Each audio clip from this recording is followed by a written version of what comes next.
मेरा नाम अभिमन्यु राय है। मैं state marketing manager IFFCO Lucknow में कार्यरत हूँ और इफ़को की पूरे प्रदेश में उर्वरक की सप्लाई और इफ़को द्वारा किए जा रहे किसानों के हित में प्रोन्नयन कार्यक्रमों को देखता हूँ। उत्तर प्रदेश में बहुत बड़ा क्षेत्र कृषि के अंतर्गत है और देश का सबसे बड़ा कृषि उत्पादक प्रदेश है तथा उर्वरकों की खपत भी यहाँ सबसे ज़्यादा है। उत्तर प्रदेश में लगभग 96 lakh metric ton urea, NPK, DAP की खपत होती है, जिसमें से इफ़को उर्वरकों की लगभग 40 लाख मैट्रिक टन आपूर्ति होती है। तो किसानों का इफ़को के यूरिया, एनपीके, डीएपी पर बहुत बड़ा विश्वास है और लगभग 42% शेयर हमारा इफ़को का है। इधर इफ़को ने नैनो यूरिया का आविष्कार किया है। ये प्रधानमंत्री जी ने 2019 में लाल किले की प्राचीर से अपने भाषण में किसानों से आह्वान किया था कि किसान भाई यूरिया का उपयोग कम करें और जो बचा हुआ नाइट्रोजन है उसको अन्य स्रोतों से दें। उसको ध्यान में रखते हुए हमारे प्रबंध निदेशक महोदय डॉक्टर उदय शंकर अवस्थी ने रिसर्च करवाया और नैनो यूरिया का आविष्कार किया। इसके लगभग 11,000 प्रदर्शन विभिन्न प्रदेशों में, जितने भी हमारी यूनिवर्सिटीज़ हैं एग्रीकल्चर की, सारे यूनिवर्सिटीज़ में कृषि विज्ञान केंद्र पर हुआ। उसके बाद जब ये सफल पाया गया, इससे लगभग 7 से 8% उपज वृद्धि होती है और जो उत्पादन होता है उसकी गुणवत्ता भी अच्छी होती है। उसके बाद भारत सरकार ने इसको फर्टिलाइजर कंट्रोल ऑर्डर के अंतर्गत इंक्लूड किया और फिर पिछले साल हमारा 2021 के अगस्त से इसकी कॉमर्शियल उत्पादन शुरू हुआ। पिछले साल पूरे देश में लगभग 2 करोड़ 13 लाख बोतल की बिक्री हुई थी, जिसमें से उत्तर प्रदेश में लगभग 41 लाख बोतल नैनो यूरिया की बिक्री हुई थी।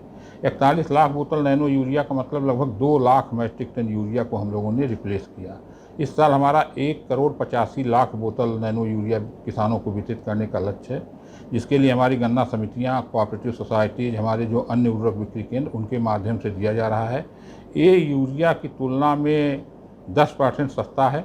यूरिया की बोरी 266 रुपये 50 पैसे मिलती है, ये 240 रुपये में किसानों को मिलती है और एक बोरी यूरिया के बराबर काम करती है। साथ में भारत सरकार द्वारा जो उर्वरकों पर बहुत बड़ा अनुदान दिया जा रहा है उससे भी बचत होती है। इस पर कोई अनुदान नहीं है, देश में निर्मित है और हमारी जो यूरिया है पूरे देश में लगभग 1 करोड़ मैट्रिक टन विदेश से मंगाना पड़ता है। विदेश से जो यूरिया आ रही है वो काफ़ी महंगी है। आप पढ़े होंगे, आज भी अखबार में निकला है कि अगर किसानों को इसी दर पर यूरिया और डीएपी पर्याप्त मात्रा में उपलब्ध कराना होगा तो लगभग 2.5 लाख करोड़ रुपए सब्सिडी का गवर्नमेंट को देना पड़ेगा।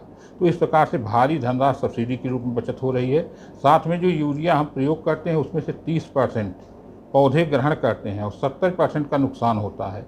70% में से आधा जो यूरिया है वो नाइट्रस ऑक्साइड के रूप में या अमोनिया के रूप में उड़ जाता है, जिससे वायुमंडल प्रदूषित होता है और शेष जो यूरिया पौधे प्रयोग नहीं कर पाते हैं वो नाइट्रेट फार्म में पानी के साथ घुल करके भूगर्भ जल में जाता है, जिससे भूगर्भ जल हमारा प्रदूषित होता है।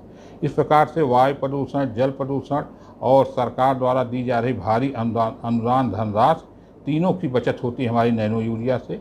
नैनो यूरिया के प्रचार प्रसार के लिए हम लोग तमाम कार्यक्रम, किसानों के यहाँ मीटिंग, किसानों के क्षेत्र पर प्रदर्शन और विभिन्न प्रकार के कार्यक्रमों को आयोजित करके उनको हम लोग नैनो यूरिया के बारे में बता रहे हैं और उम्मीद है कि 1-2 साल में हम लोग यूरिया को 50% से ज़्यादा रिप्लेस कर देंगे। नैनो यूरिया ही किसान प्रयोग करेंगे, जिससे हमारा प्रदूषण भी नहीं होगा, वायुमंडल का, जल का, और जो सरकार द्वारा भारी धनराशि अनुदान के रूप में दी जा रही है उससे भी बचत होगी, उसका उपयोग अन्य कार्यों में होगा। किसानों को रासायनिक उर्वरकों के साथ साथ जैव उर्वरक, जिससे ज़मीन में माइक्रोबियल पॉपुलेशन बढ़ती है, उनका उपयोग करना चाहिए।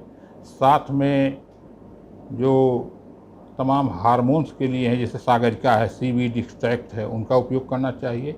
गोबर की खाद, कंपोस्ट खाद या हरी खाद का प्रयोग करना चाहिए, इससे ज़मीन में ऑर्गेनिक कार्बन की मात्रा बरकरार रहे और मृदा की जो भौतिक रासायनिक गुण हैं वो अच्छे रहें, जिससे हमारे उत्पादन प्रभावित न हो। रासायनिक उर्वरकों के साथ साथ इस प्रकार से हम यही कहेंगे कि जैव उर्वरक, गोबर की खाद, कंपोस्ट खाद, हरी खाद और जो पौधों के लिए आवश्यक अन्य पोषक तत्व जैसे सूक्ष्म तत्व हैं या गौण पोषक तत्व, उनका भी उपयोग करें। इसके लिए मिट्टी की जांच करवा लें तो और बढ़िया उनको रिजल्ट मिलेगा।